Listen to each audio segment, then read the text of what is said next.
Okay. All right, boys. Quick Hands Podcast. Welcome back, guys, to our Vegas edition. George, Artie, how you doing? Welcome, Hey. boys. Long time no see. Was it 3 days ago? We're doing a bit of a remote session tonight. Feels like Monday. Yeah, it does. Feels like a Monday. Vegas is Yeah. just around the corner, boys. It's Thursday night. The NRL kicks off this Sunday with our two Vegas games, and we thought let's do a little bit of a preview. We'll run through the teams. We'll cover a couple of talking points and we'll throw out our tips before we sign off. So, Let's Sounds do it, great. Nicola. Let's do Let's it. do it. let's go. So, do you guys want to go through the lineups first? Or do you want to save that till the end? Let's do the tips at the end. Let's do the talking points first, Nicola. Okay, All right, let's get talking Quickly. points done. One talking point was so South have spent their training camp and preparation in San Diego in LA, and Manly took a bit of a swipe at them for not promoting the game in Vegas. Did you guys hear about that? No, I didn't hear about that, but wow, that's interesting. San Diego, LA, that's a fair way, isn't it, from Vegas? It's about a 4-hour drive, Yeah. Oh, wow. How has the man of feathers even allowed that? Yeah, it's an odd one. It was actually Anthony Seabold who took the swipe as well when he said, So he should. we're here in Vegas promoting the game. I'm not sure if I'm sure South have.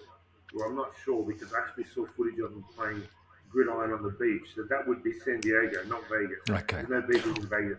So Nicola, all I can say is this: the NRL has put a lot of money walking around Vegas right this moment. There's so much billboard. There's so much electric billboards going on. There's so many people spruiking the game.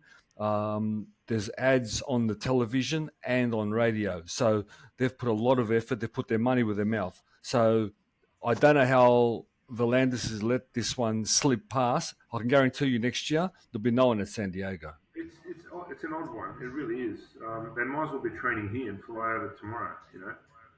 That's but right. Yeah, no. the Look, Manly boys, they got it right.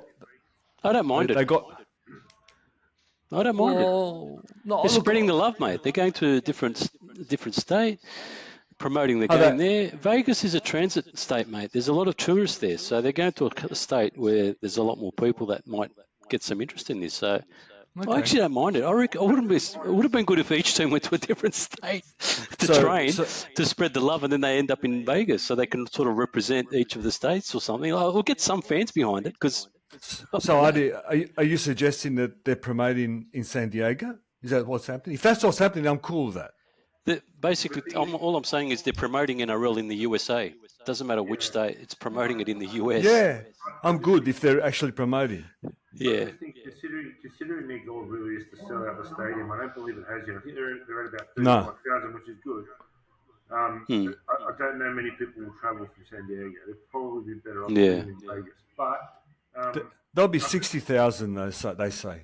They say there'll be 60,000. I could see this being expanded with instead of being over there for a week, being over there for 2 weeks and going to New York and going to Los Angeles and then going to Vegas. Doing a bit of Love it. promotion next year. That's a bad idea. I think as we go on in that 5-year window, I think there'll be every year will be more and more promotion. I'm sure of it. I'm sure we're going to have to go over and do a quick hands live from Vegas. Oh yeah. Years, hey? Oh yeah. Excuse. Any excuse. I've never been to Vegas. I know you blokes have. I've never been. 5 or 6 times, yeah.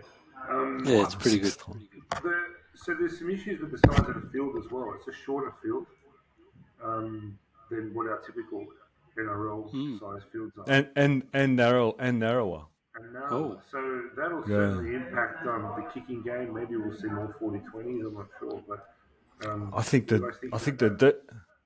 the D will be on top if that's the case. Imagine everybody being a half a metre closer. I don't know. I don't know, Nicola. We'll see what happens. But all I know is less space, less breaks. That's the way I see it. Maybe that's what they want. Maybe they want more contact. It's funny that every ad I've seen on Vegas and listened to on ESPN here, they were showing they're talking about the game. They just showed it here. All they show is the hits. That's all they show, Nicola. It's pretty hypocritical. Pretty hypocritical. The whole kind of idea behind this is, you're not going to shock Americans considering they have NFL, right? Which is pretty, very physical, obviously. But we're doing it without the pads. We're doing it without the helmets, and please don't take the contact and the collision out of the game because that's what we need in order to sell. No, I hope That's so. it. I do know. I do know one thing in terms of participation. I know there's tour groups going from Wigham, from St Helens. So I heard a pod, an English pod, and they'll take in again truckloads of people from the north of England. And apparently, there's a fair bit of people going from Australia. So I'll be surprised if there's not 60,000. We'll see tomorrow in a couple of days. I'll be surprised if there's not 60,000 at the ground. I hope so too. And so I hope the referee keeps his whistle in his pocket and like we said the other night, officiates at the way an Origin game is referee. I hope so, and Adi will tell us better. But I really hope so because if he doesn't keep it in his pocket and he stop start, well, yeah. I also think it'd be a good opportunity to, with the Americans, they're very big on the video technology, right? So it'd be good if we could kind of speed ours up a little bit to show them that we do it better and quicker and don't spend 3 minutes going over a truck. But again, we'll have to wait until Sunday for that one. Yeah. It's definitely going to be an eye-opener for them, that's for sure, compared to the speed of the game is going to open their eyes a little bit, that's for sure. It's going to be interesting, mate, to see what the reaction is. I'm expecting it to be a really good reaction from the Americans because I'm sure they like that type of stuff. But we'll see on Saturday night. Yeah. And George, is this some sort? Sorry, go on.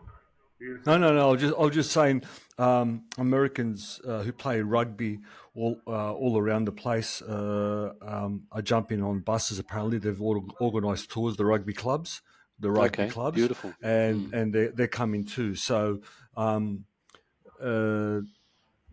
terms of participation, I mean, because rugby is well, I don't think it's a big sport in the US, but it is alive in the US. So a lot of rugby clubs around the country are coming over as well, especially from Miami. Apparently, there's a big presence of Miami, a presence of rugby players in Miami. So that's what I heard today. That's on the East Coast. That's on the other side of the country. So is it okay? Yeah. My experience from the US, I've spoken to a few people, and as soon as you say rugby league, they say Wallabies. So they don't even really, and they don't like watching the Wallabies. So unfortunately, I know exactly. So unfortunately, there's a lot of Americans out there that think that what they're going to watch is just rugby, which is unfortunate because it's turned them off it. So that's the only bad thing. For one side, I hope the plasticine man goes spastic. Tommy, I hope the plasticine man just goes off his rocker and just carves everybody up, and they see 50-meter runs down the track. It's the first time I've ever said that. But he might not get injured so much.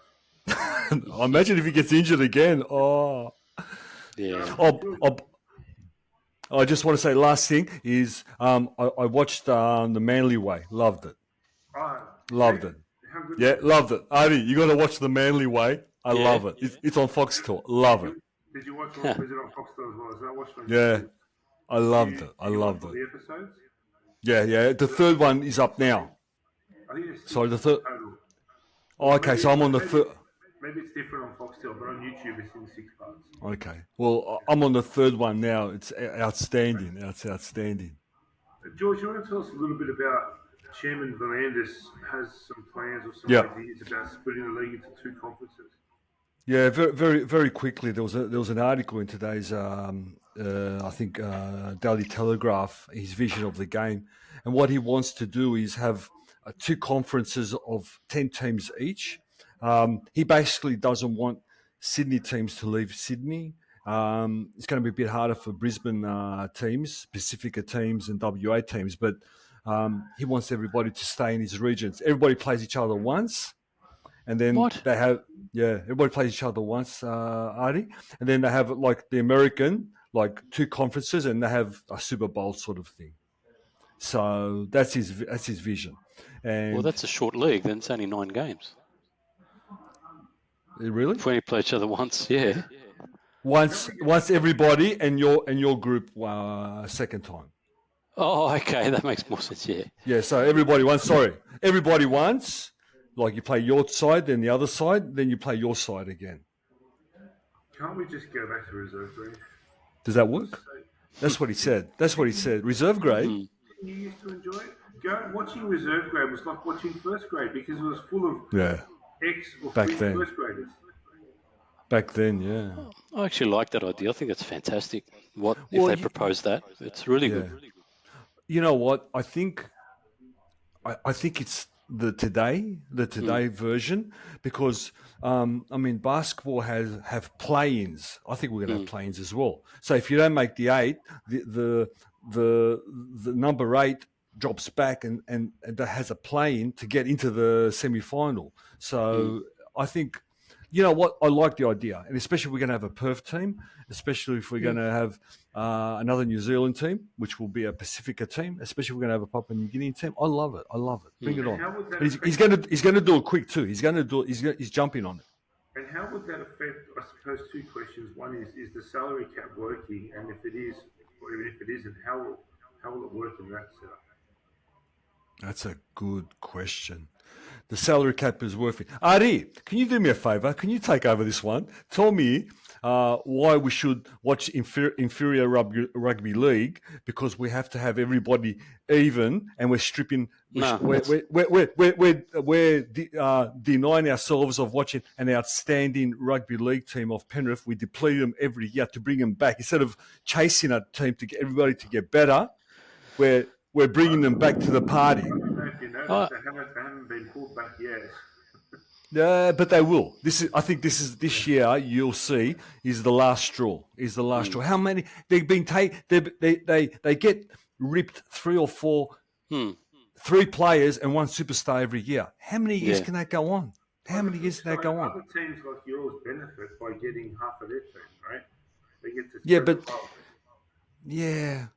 So that's the problem. Yeah. It gives youngsters a chance to come up. But why should they get the other chance? Yeah, look, I'm a believer of there should be no salary cap, because I think the clubs that can't survive shouldn't survive. Thank you very much. No, I reckon there should be a salary cap, but the salary cap should be $2 million, and that $2 million can only be spent on players from other teams. All your juniors are exempt, so that means you can get as many juniors as you want. Yes. And you get two. You can get 2 marquees, $2 million players, and that's it. The rest you've got to build your own, man. Why, when you bring up a youngster, spend the money, the time, exactly? Okay, then why should he be on your cap? I don't understand that. Exactly. The argument is that the Roosters haven't got youngsters. Boo fucking who? You know what I mean? Mind you, Central Coast, that's their region anyway. Give them a region. Give everybody a region. George, I'll cut you there, man, because a lot of people say the Roosters don't have juniors, but if you look at their squad, a lot of those guys in that team made their debut at the Roosters. Yeah, because Central Coast. Whereas if you look at Canterbury, a lot of the majority of that team made their debut playing for other teams. Brisbane, yeah. So, I hear you. You know what I mean? So Roosters, everyone's on the Roosters, but if you look at their team, a lot of them are debutants from the Roosters, and there's only a handful of internationals. They plug in their gaps well. It's not our fault that they identify juniors at a young age better than anyone else and get them into their systems at 16. You know what I mean? You know what, Nicola? Basically, with a salary cap, we're penalising well-run rugby league clubs. Exactly. We are penalising well-run rugby league clubs, and the clubs that are not well-run, like West with Pandelis and the 2 clowns all these years. Okay, we're giving them a hand up, because you know what, they can get Jerome Luai because they've given him 1.2, and Paul Penrith has to give everybody 1.2. Everybody wants money now. Exactly. I know. We're also penalising the clubs who invest in junior development, which as we know, Penrith does. So you know what, a friend of Adi and mine, someone who I respect immensely and who knows business, told me that the salary cap is the right way of going, because if you don't have the salary cap, it'll be mayhem. There'll be one or two teams which are strong. But as a rugby league fan, I feel that I'm cheated of watching outstanding rugby league. Now, if this rugby league team beats everybody 40-0, boo fucking who, get better. Everybody get better. And you tell me that's not what happens in soccer. Please tell me that's what happens in soccer. Is there a cap in soccer? You could make that argument. You could make that argument that we're seeing that now. You know, one or two clubs are strong and dominating. Nothing changes. Yeah. Nothing changes. Yeah, but you look, can make that argument now. George, in soccer, you said there's no salary cap, but then you've got a team like Manchester City whose bench is worth 5 times more than the team that's coming fifth. So, you know what I mean? So you want a cap. You do want a cap in there, but okay. You've got to make it fair to the team that's producing the juniors. Why should they get penalised, which is what's happening here? I agree. It's ridiculous. But, I love it. But you're right. It penalises, obviously, at the moment it's Penrith. But it's been the story ever since we had the cap. You know, I don't think it does work, Nick. No, I think it does. Well, you've got the third-party deals. Yeah. All that. Come on, Canterbury are doing offering no. Not every club's got third-party deals. And that's why it struggles. But Brisbane. Exactly, Brisbane. They've all got third-party deals, and that's not fair on the other team. So it's not really structured properly. You mentioned Canterbury and you mentioned Brisbane. How many more marquee players do they have than any other team? The whole team is marquee players in Brisbane. Yeah, but they've been able to buy players from other teams, and they've been able to weaken other teams. But but all of these clubs, how many million-dollar players do they have? I mean, if you look at Canterbury, marquee players, you'd say Crichton, you'd say Addo Carr, the 5'8". Give anyone else. Oh, do you think so? The back Burton, row? I think. What about the back row? The Penrith guy. Yeah, he's on 800. 800. Is 800 Burton. Addo Carr. Reid Marnie. I reckon he's going to be a marquee. Who? Reid Marnie. Reid Marnie's a marquee. He's sort of in the top. He'll be in the top echelon. What's he on? Is he on 650, George? He's on 600. 657. He's actually. I think he's on 5 something. He's not on 650. Nah, I heard 650. Nah. He's okay. I thought it was 590 or 580. Parramatta would have kept him. For me, anything below 900,000 is not marquee. It's not a marquee signing. Okay. I gotcha. I get you. Yeah, but they're 700. You know what I mean? They're probably on 1.2, but they're written as 700. Come on. Exactly. And if you look across every club, they've all got 3 or 4 marquees. What you consider marquees at the most. So that's pretty even in that sense. Yeah. I don't know, mate.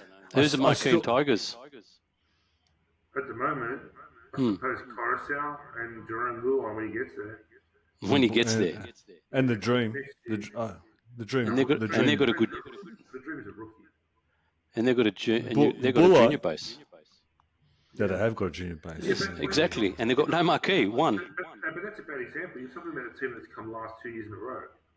Yeah, but they had Tedesco, they had Moses, and they had, what's his name, Wood. They had marquee players, but they just got taken away. And they brought them up. They did all the work, and then... They didn't lose them because they couldn't pay them. They lost them because those guys wanted to leave. Yeah, they lost them because the club is not run well. And we go back to the point that why should we penalise well-run clubs? Yeah. Anyway, look, we can go around in circles. At that time that those players left, they were paying huge money for players who really didn't deserve it. Marquee money for players who weren't marquee players. They weren't yet. They weren't yet. No, they weren't yet. But Anyway, so then you look at a player like Jermaine Hopgood at Parramatta, couldn't get a run at Penrith, come over to Parramatta, he's a superstar. You know, who's going to be the next one of those? Whoa, that's a good question. Everything, anyone I can remember, think of is Morgan Smithies from Canberra there. We don't know him, and he was a star in the Super League, so and no one knows of him. So maybe this time next year we're talking about Morgan Smithies. I say one I can think, Adi. I'm picking that Falogo guy from Storm. Falogo, yeah. He's Falogo. special. The guy's freakishly good. Yeah, he's free. And the other guy's Sandon Smith. Yeah. He's good too. The ruthless guy. You know what I think is going to surprise us this year? Who? Jaden Sewer. Jaden Sewer. Yeah. Yeah. He was an Origin player, He's played for Queensland, so he can play. He's pretty good. At the Rabbitohs, he was very good. Yeah. But Hook got his hands on him and coached the footy out of him. So there you go. Every player just went to the shit. Don't worry, Underhook. That's fine. Anyway, let's go. Let's look at the lineups for this weekend, boys. I'll run Yep. through the team list as they've been officially announced. So the first game will be the Seagulls and the Rabbitohs, which at our time, Australian Eastern Standard Daylight Saving Time, 1:30 p.m. on Sunday. Oh, beautiful. So, how about I'll go through both teams together. So we'll go through the backs first. So with Manly, we got obviously Turbo at fullback. We've got Jason Saab and Ruben Garrick on the wings. We've got Koala and Paulo in the centres. Luke Brooks at 5'8", Cherry Evans at halfback. And with the Rabbitohs, we've got Latrell at fullback. We've got Alex Johnston and Richard Kenner on the wings. Isaiah Tass and Jacob Gagai in the centres. And obviously Cody Walker and Elias in the halves. What do you guys make of that battle? Can I do a who would you rather on this one? Just a quick one? Yeah. Who would you rather, Trebojevic or Latrell? Fully Fully fit.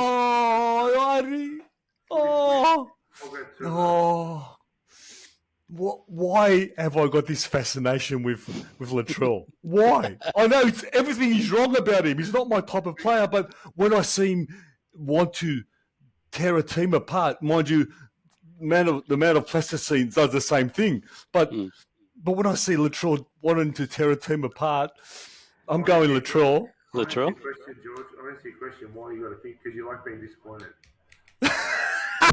What about you, Nico? Who would you go? Plasticine. If we're talking fully fit, I'm going Turbo. Yeah. Me too. You want Plasticine, man, too? I'm going Plasticine. At the end of the day, I would take either one of those over who I've got. So they could be the two best fullbacks in the competition. Yeah, two great players. Fully fit, Excellent. That's a good one, Adik. Thank you. That's a good one. No worries. The halves is an interesting thing. Brooks is going to be playing 5'8", which he hasn't really done much of before. Obviously, Cherry Evans is the main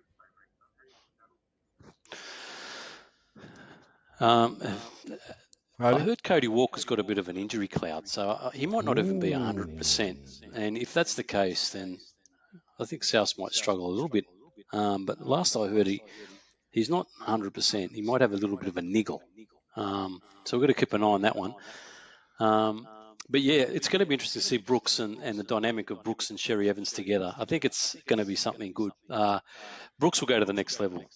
Cherry Evans will make him stand out. He's a phenomenal player, DCE. He's like a wine, eh? The older he gets, the better he gets, that guy. So I think we'll see the best of Brooksy. Brooks is a natural runner, Nicola. He tried to be a lot of things at the Tigers, which he wasn't. And Adi actually pointed out to me that when I asked, what is Brooks? And he replied straight away, well, the guy's a runner. Well, if that's the case, DC is the perfect foil for him. I maintain by round 10 he'll be in the Reggies, but that's just me. Okay. That's just me. That's just me.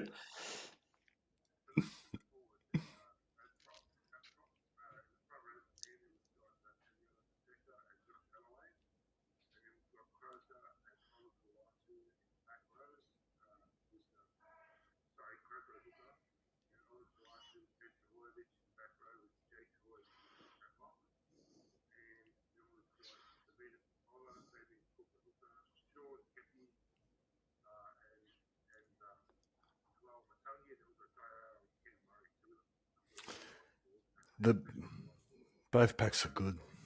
Who would you rather, Cam Murray or Jake Trebojevic? Oh, that's another good one.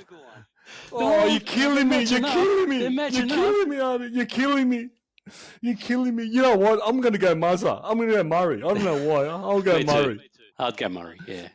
But I love them both. The two packs that basically cancelled out themselves. Gee, Manly's got a good pack, and after seeing that special, the Manly way, I've sort of got I've seen the inside of them, but I've got to remember that every team trains exactly the same. So if I see a Tigers one, I'll be impressed with them. Look, I think maybe Manly's got a little bit of a better pack. I think maybe, and I might actually favour Manly on the Sunday. Really? No, I'm going to pick Souths, but Yeah. that pack. I don't know. I like the South pack better, to be honest. Yeah, it depends on the drill. Well, it does. It depends on the drill. Cole Lawton. Here's my moving buddy, Carl Lawton. I didn't know he was back. Yeah, definitely. Yeah.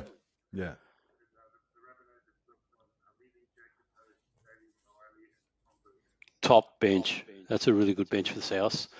These guys are going to come in and add some punch. I like them. It's actually a very... Yeah. Wow. And your mate Jake Arthur or Brad Parker, both of those guys are out too. So, yeah. Well, Jake didn't make it. I'm surprised. True. Who is it?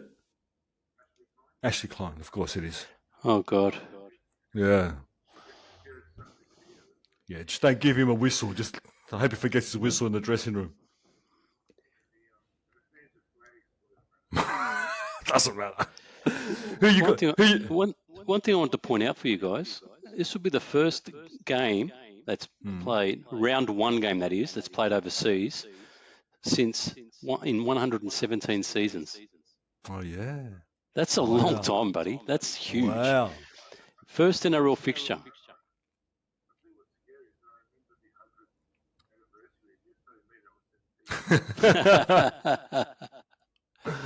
Wow. I've got Souths. Yeah, me too. I'm going for Souths. Look, Eagles have only won 1 out of the last 10 round one games, so it's a bit of a hoodoo for them. And I love my hoodoos. I do. I love my hoodoos. And Souths have beaten them the last 7 times. So Souths have got a bit of the wood on them. So for that alone, I'm going Souths. The stats man, I love it. You know what? Man. Rounds 1 to 6, roll of the dice. Anyone can win. You know what I mean? Everyone's a bit rusty, so basically, it's a luck of the draw. Everyone's tipping comps are all upside down. You'll be lucky to get 3, 4 right. So, but for this one, I'm going South just because of the hoodoos. Who are you going for, Nicola? Sorry, who are you going for, Nico? Nico, who are you going for? Manly. Oh wow. Okay. So I'm keeping the tipping score, so I'll reveal them at the end of the season. And Adi and myself are doing the 3-2-1s. So okay. So I'll do the tips, mate. Leave it with me, George. I'm happy to do tips. Okay. Yeah, well, then I'll do the 3-2-1s a little bit more than normal sort of Adi. Okay. Okay.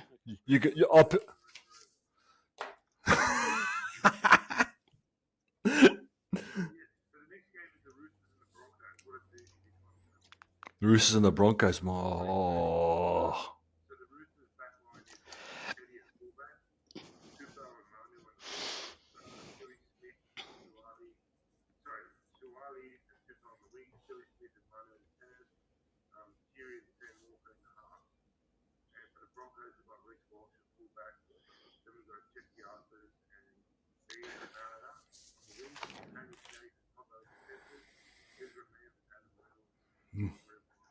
Can I just say something? Oh my God, Father. What a lineup for both of them. What a lineup. Wow. And you know what? Yeah, and you know what? Can I just say something? You know, Roosters and Young is unavailable. And I'm sure other... Oh, gee. What a...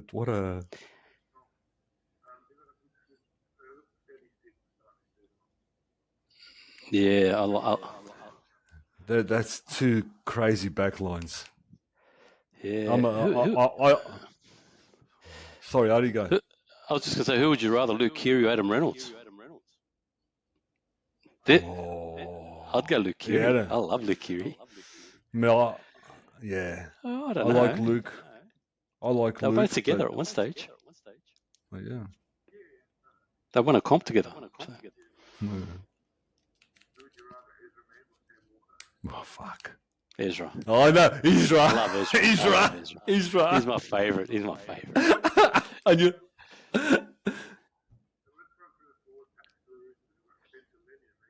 Oh.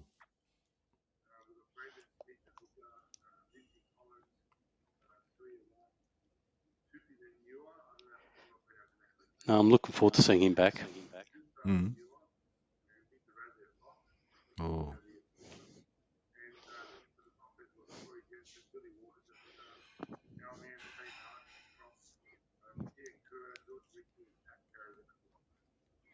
Wow. Radley or Carrigan? Wow. Who would you go there? Oh. Carrigan. Carrigan.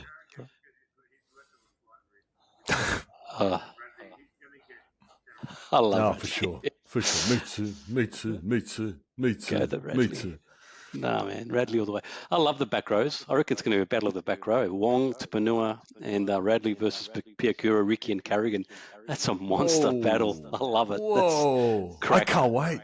And with a shortened field, they're going to be bashing themselves all day. Oh, I can't wait. Oh. Yeah. Hey. Come on down.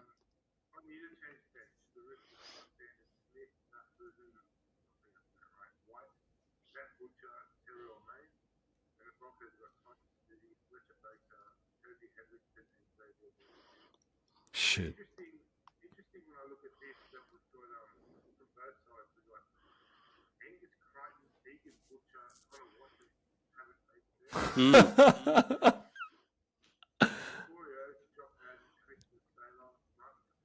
Tapau. Wow. Wow.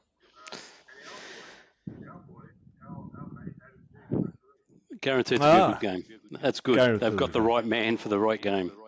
And this is the game. This is the game, my God. For it those is. two lineups. Yeah. Game of the round. Those two lineups. Yeah. Oh.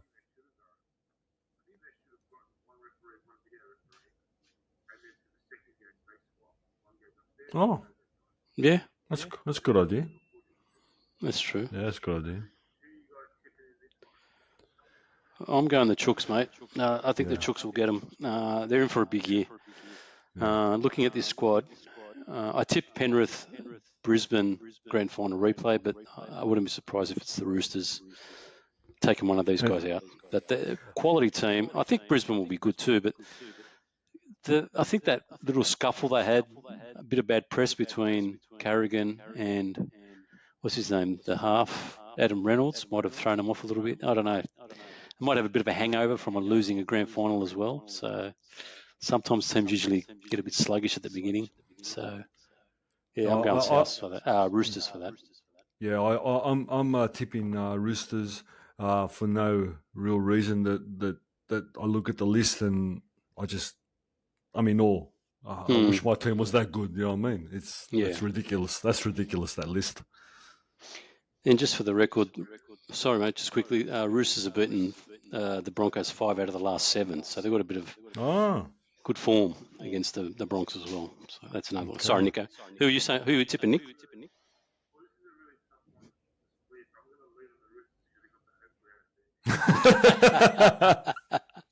That's it, man.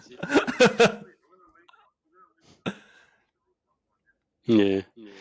They're actually $2.40 and Broncos $1.57. So the Broncos are more favourite to win, which is interesting. They're favourites. Well, they're last year grand finalists. Yeah, I thought it'd be a bit closer though. You know what I mean? $1.50. Yeah. That's interesting, those odds.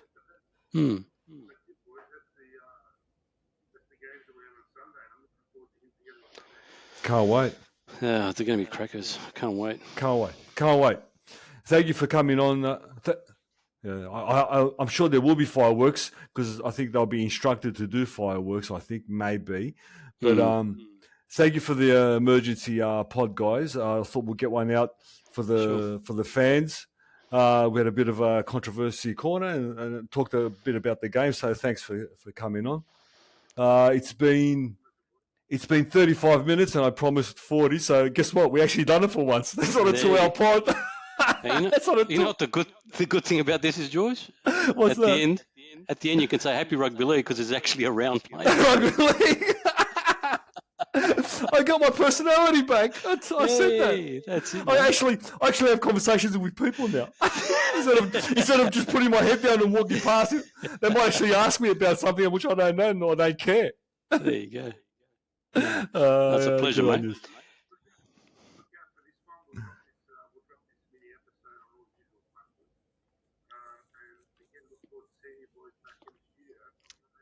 Thank you. Yes. Thank you, Nicola. Thank you, Adi. All right, guys. Enjoy. Bye. See you, boys. Ready? Happy Rugby League, everybody. Happy Rugby League. See you guys. See you. Bye-bye.